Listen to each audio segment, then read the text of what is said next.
Solomon is making this recitation about the beauty of the woman in front of him. He had 1,000 women in his life, but this one is being praised.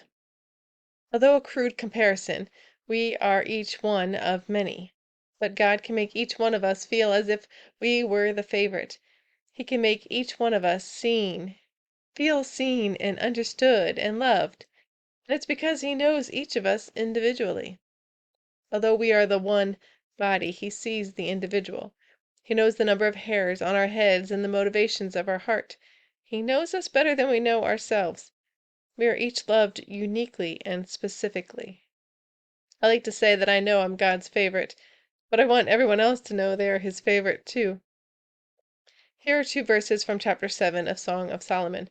The verse would be Solomon, or in our study, Christ, talking about the bride, the believer. How beautiful and pleasant you are, O loved one, with all your delights. You are the loved one. God sees you as beautiful and pleasant. You give Him delight. I hope you give the Lord pleasure. We can by obeying, by doing the things that please Him. It will delight you to delight Him, to feel His delight and His pleasure in you. In chapter 7, the bride does understand how greatly she is loved. She says, I am my beloved's, and his desire is for me. She gives all her love to Him because she recognizes that she belongs to Him. Give your whole self over to God.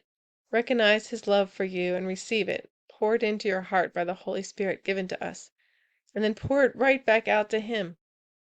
Recognize that you belong to God. You are not your own. You are bought with a price, the blood of Christ. He gave His life to you. Give your life to Him fully, completely. Don't hold anything back.